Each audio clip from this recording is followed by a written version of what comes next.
Mr. Speaker. I request permission to address the House for 5 minutes and to revise and extend my remarks. Without objection.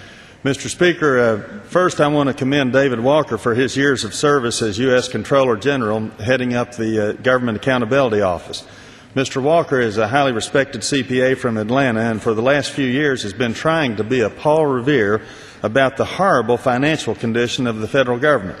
He has appeared before many congressional committees and on television and has traveled around the country trying to sound the alarm about our $9 trillion national debt and, even worse, our $53 trillion in unfunded future pension liabilities. 2 days ago in the Washington Times, he was quoted from testimony he gave about Iraqi oil revenues. Quote, "The Iraqis have a budget surplus," Mr. Walker said. "We have a huge budget deficit. One of the questions is who should be paying." Stuart Bowen, Inspector General for Iraq Reconstruction, said increased production along with the highest oil prices in history, quote, "coalesce into an enormous windfall for the Iraqi government." Mr. Bowen said Iraqi oil revenue is now around $60 billion and probably headed higher.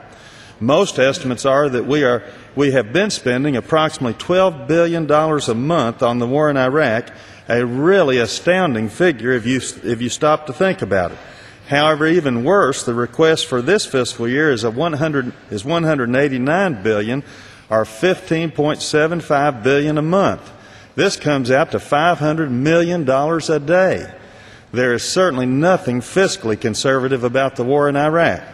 William F. Buckley, Jr. was an inspiring figure to almost every conservative Republican. In the current issue of the New Republic, John Judas begins an article about Mr. Buckley in this way.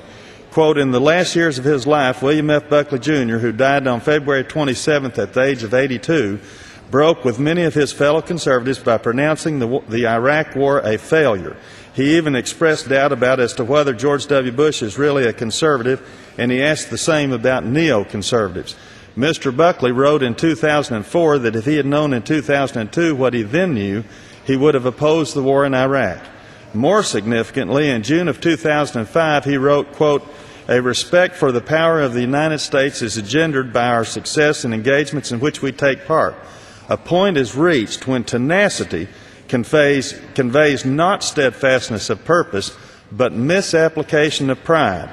And Mr. Buckley continued, 'It can't reasonably be disputed that if in the year ahead the situation in Iraq continues about as it has done in the past year, we will have suffered more than another 500 soldiers killed. Where there had been skepticism about our venture, there will then be contempt. The major difference is that instead of just 500 more soldiers killed, we have had more than 2,000 killed since Mr. Buckley wrote that. Earlier in 2005, he had written that the time had come to get out. There is nothing traditionally conservative about the war in Iraq. It is huge deficit spending. It is massive foreign aid. It is placing really the entire burden of enforcing UN resolutions on our taxpayers and our military when conservatives have traditionally been the biggest critics of the UN.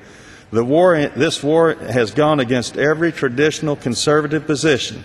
In addition, our Constitution does not give us the authority to govern Iraq, which is what in reality we have been doing.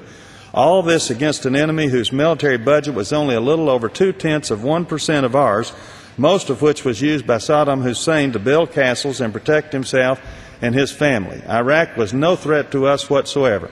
As the conservative columnist Charlie Reese wrote, quote, 'The war in Iraq was against a country that was not attacking us, did not have the means to attack us, and had never expressed any intention of attacking us. And for whatever real reason we attacked Iraq, it was not to save America from any danger, imminent or otherwise.'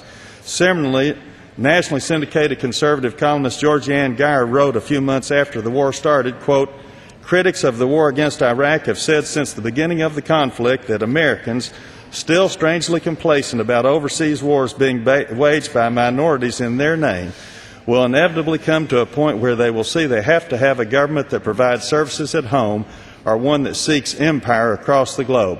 Finally, Mr. Speaker, we have to choose. Do we keep spending mind-boggling amounts of money in Iraq, or do we keep our promises to our own people? We cannot afford to do both. I yield back the balance of my time. The gentleman yields back the balance of his time.